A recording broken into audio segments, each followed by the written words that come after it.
actually thought that this guy was who God had destined for me, that he was the one, that he was my soulmate, until he broke my heart. But honestly, that was a reality check that I needed to teach me a very big lesson when it comes to dating. The one and soulmates are unrealistic beliefs in modern dating culture that actually can cause more harm than good. Let me tell you why I say that. Think of all the Disney princess movies. The girl's in distress. Prince comes and sweeps her off her feet and saves her. And they just walk into the sunset, live happily ever after. But with me being a Christian, I also realized that the church somewhat plays a role in this as well. Like the church has its own version of this. Although the term soulmates, they'll probably say the one here or there, but definitely soulmates may not necessarily be talked about. That's typically not a buzzword, but the idea is somewhat similar. Like I have heard things from the pulpit, from other people, and even in my own personal life. God has a specific person made explicitly for you. Or God told me so-and-so is your spouse. Or you two are destined for each other. All of this is just kind of like, it just gives very Disney storyline. Like, I don't know how else to explain it. This idea, because from the Disney movies, we see the perfect image of what relationships and love should look like. The unrealistic, more so unrealistic, perfect image of love. Subconsciously, I think we kind of expect that. We have these unrealistic expectations when it comes to dating in this day and age in the real world. It kind of puts these people on a pedestal and like boosts perfection instead of considering that people have flaws.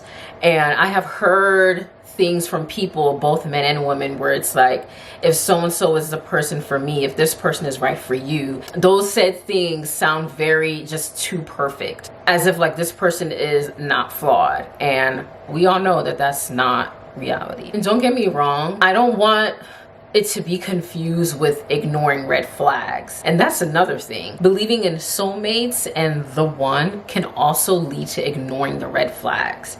And I say that because you might think that because this person, like you have it set in your mind that this is the person and there's nobody else. Anytime that there are red flags, you know, huge red flags, sometimes just thrown in your face, you decide to ignore it because your mind and your heart is just set on that person. You think this person is the one, but they don't respect you. Like there's just constant disrespect and you tolerate it. Lack of reciprocity. You're the one pulling all of the weight. Poor communication. And they're just inconsistent. They're not dependable. So you can have all of these red flags, but because you believe that this person is the one, you feel like you have to endure to the end. Like you feel like you have to endure. You feel like you have to either try to change them or maybe even change yourself, whatever it may be. You've settled. There, I've said it. You have settled. You ignore the red flags, hence you end up settling. Ask me how I know.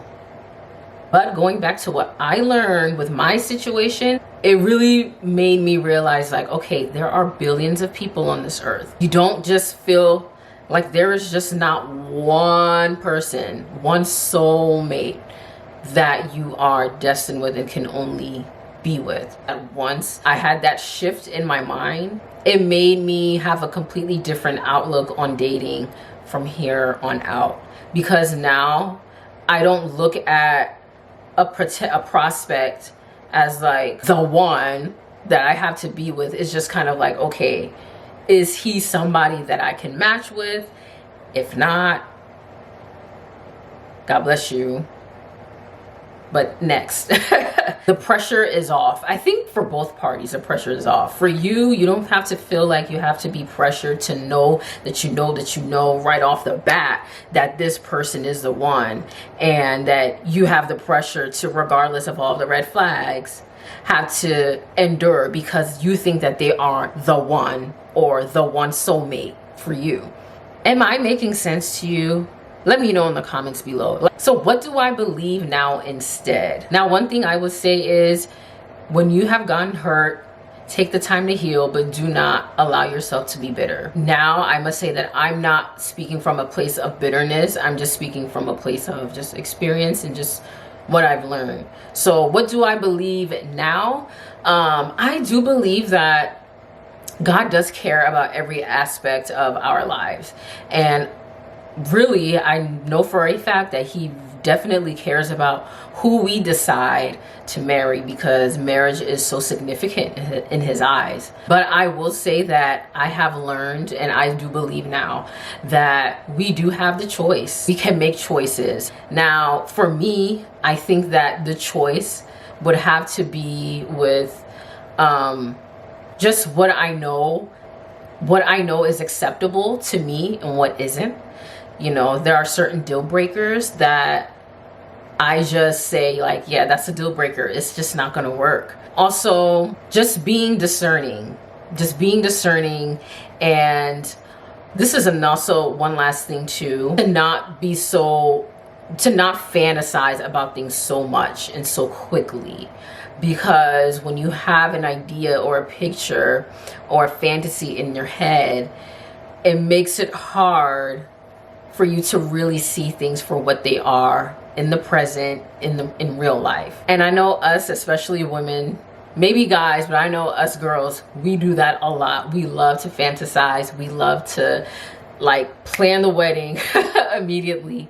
But I definitely learned, like, the soulmate or the guy who I thought was the one wasn't the one. There was just so many things that, looking back now, I'm like, yeah, you overlooked that. But we live and we learn. I'm glad that I went through it, because now I'm able to share this with you. And if you're watching this, I really hope that this helped you. God bless you all, and I will see you guys in the next video. Bye.